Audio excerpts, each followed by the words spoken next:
마음이 시끄러운 사람은 아무리 배워도 성장하지 않는다. 혹시 이런 경험이 있으신가요?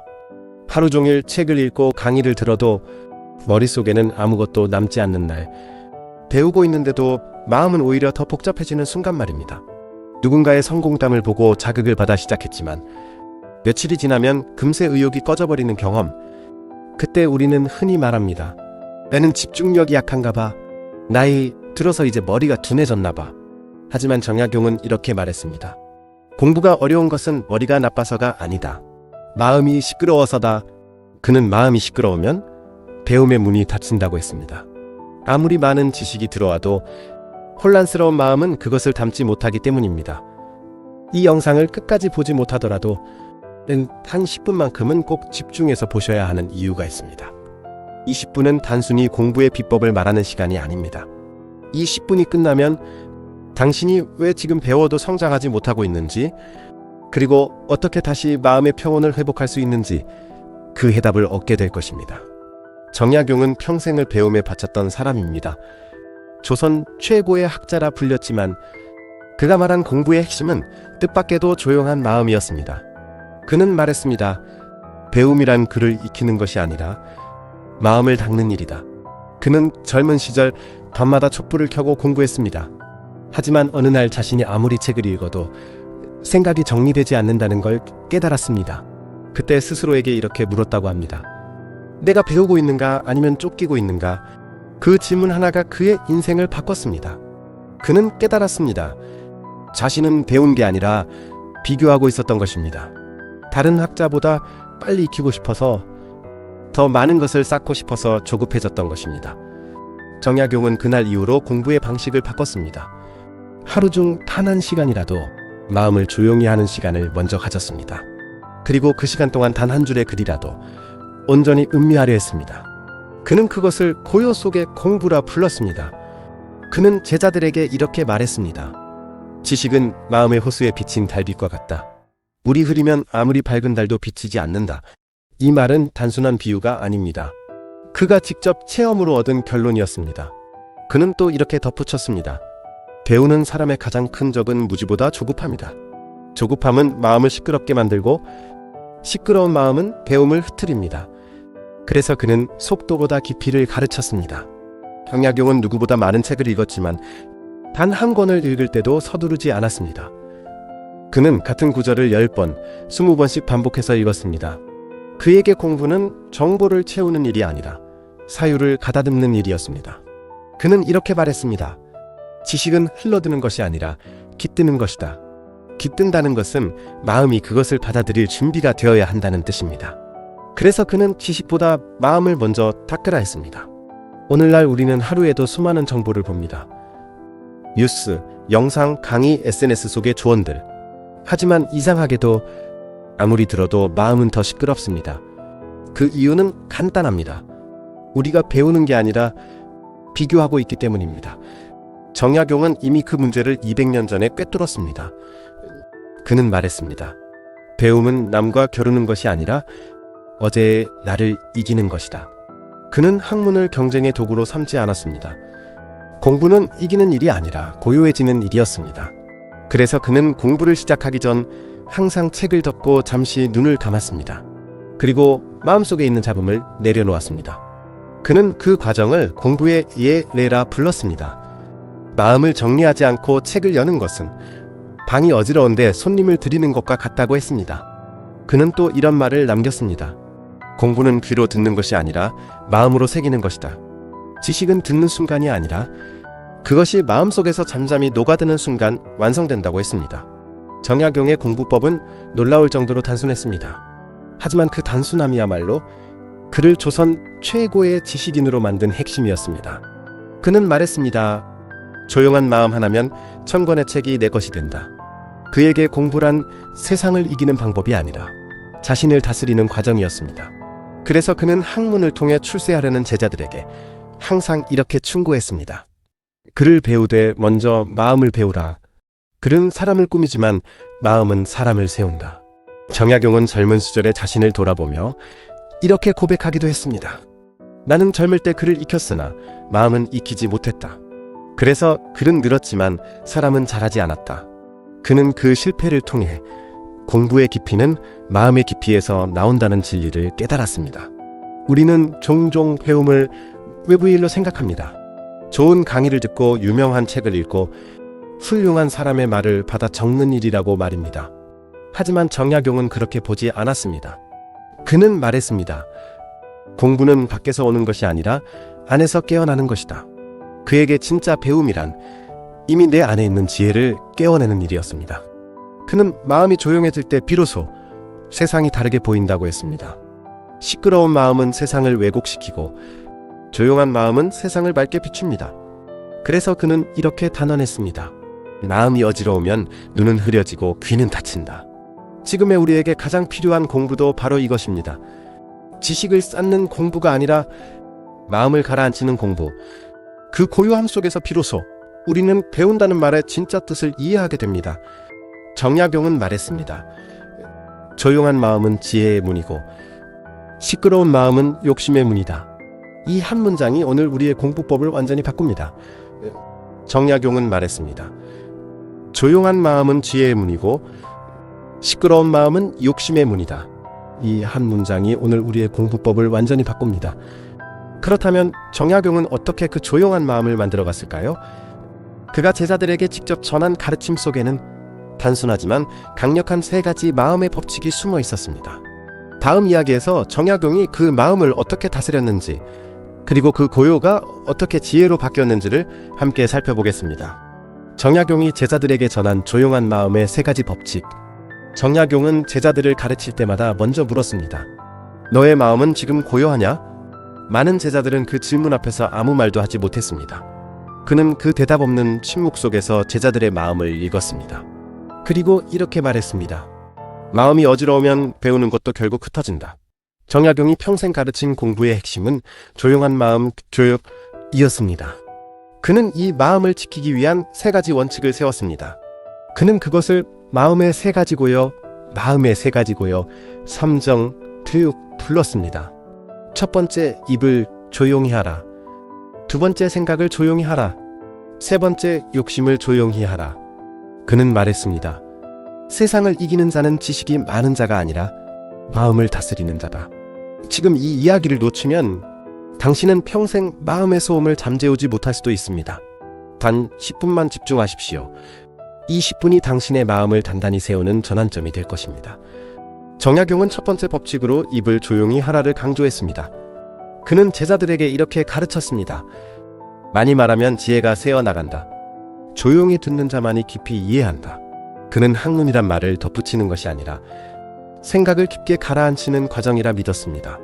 그래서 그는 제자들에게 하루에 1시간은 무건의 공부를 하게 했습니다.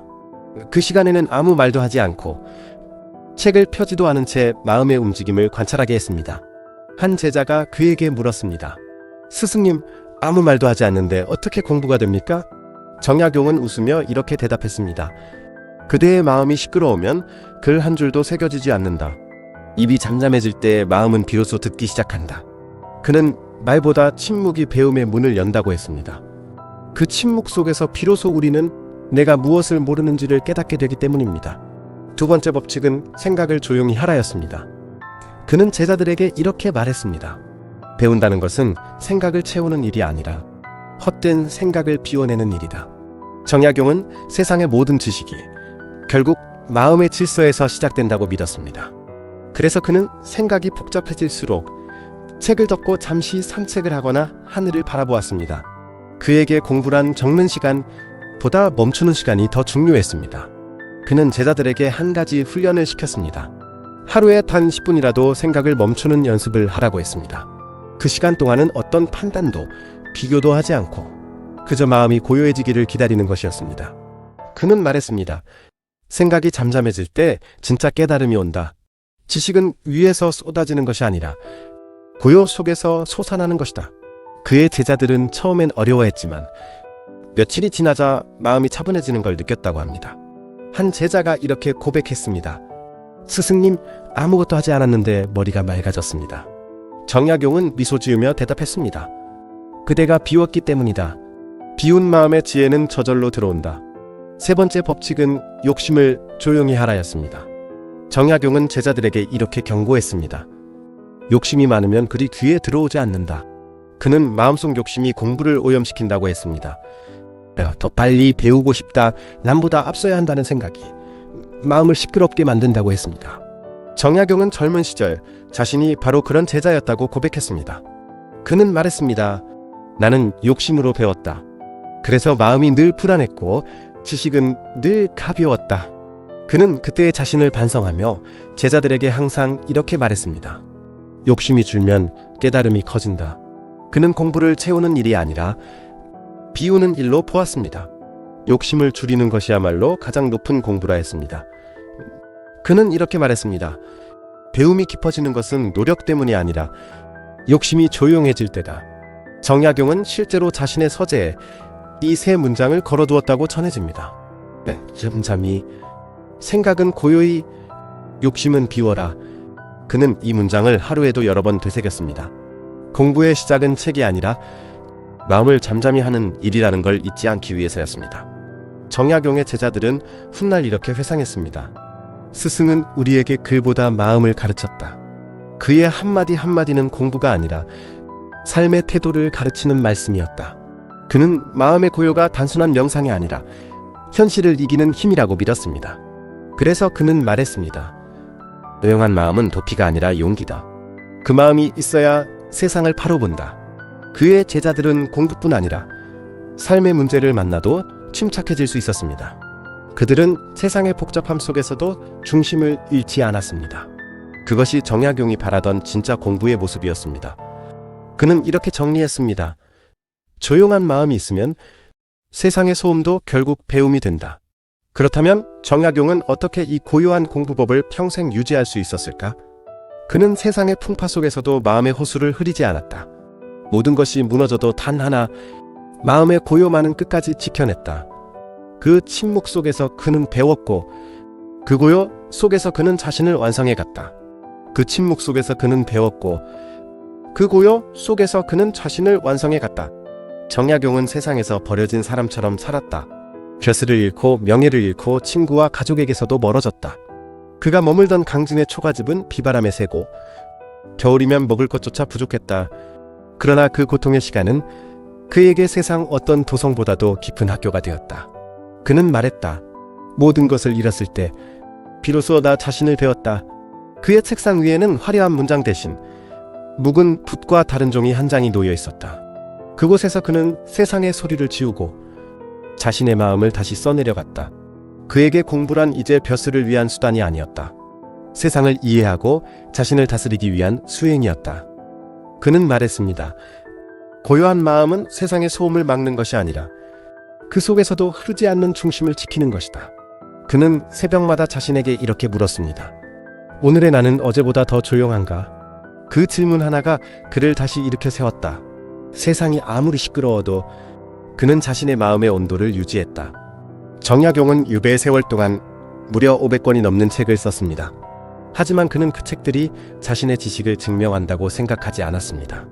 그는 그 시간들을 마음의 정리라 불렀습니다. 글을 쓰며 세상을 정리했고 사색하며 자신을 정리했습니다. 그는 제자에게 편지를 써 이렇게 적었습니다. 공부란 지식을 쌓는 일이 아니라 마음을 다스려 지혜로 바꾸는 일이다. 그 한 문장은 그가 평생 추구한 공부의 결론이었습니다. 그는 유배지에서도 하늘을 자주 올려다봤습니다. 그리고 이렇게 말했다고 전해집니다. 하늘은 시끄럽지 않다. 그저 제 길을 간다. 사람도 그렇게 배워야 한다. 그에게 고요는 도피가 아니었습니다. 삶의 가장 단단한 중심이자 세상을 견디는 힘이었습니다. 그 고요가 있었기에 그는 절망 속에서도 무너지지 않았습니다. 그리고 마침내 그는 깨달았습니다. 세상을 바꾸려면 먼저 마음의 물결부터 가라앉혀야 한다. 그의 제자들이 찾아와 이렇게 물었습니다. 스승님, 세상은 변하지 않는데 왜 우리는 계속 배워야 합니까? 정약용은 조용히 미소 지으며 대답했습니다. 세상이 변하지 않아도 내 마음이 변하면 세상은 달라 보인다. 그의 공부법은 결국 내면의 혁명이었다. 바깥 세상을 바꾸지 못하더라도 마음을 정돈하면 세상은 다르게 들리고 다르게 보인다. 그는 말했습니다. 조용한 마음이 세상을 비추면 모든 소음도 배움이 된다. 정약용은 평생 배우기를 멈추지 않았지만 그 배움의 끝은 언제나 고요였다. 그는 말했습니다.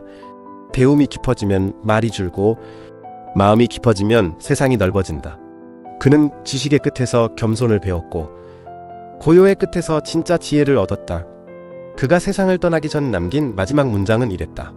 나는 이제 더 배울 것이 없다. 마음이 조용하니 모든 것이 보인다. 그 고백은 승리의 외침이 아니라 평화의 고요였다. 정약용의 공부는 그에게 출세를 주지 않았다. 하지만 그에게 평온이라는 최고의 배움을 주었다. 그는 인생의 마지막까지 배웠다. 세상과 다투지 않고 자신의 마음을 매일 다듬는 일을 멈추지 않았다. 그는 말했습니다. 고요한 마음은 부귀보다 귀하고 배움보다 깊으며 세상 모든 지식의 뿌리다. 오늘 우리는 여전히 시끄러운 세상 속에 살고 있습니다. 빠르게 배우고 더 많이 알고 앞서야 한다는 압박 속에. 하지만 정약용은 200년 전 이미 경고했습니다. 배움이 시끄러우면 지혜는 떠난다. 진짜 배움은 조용한 마음에서 시작됩니다. 당신의 하루에 단 10분이라도 마음을 가라앉히는 시간을 두십시오. 그 10분이 당신의 삶을 바꾸게 될 것입니다.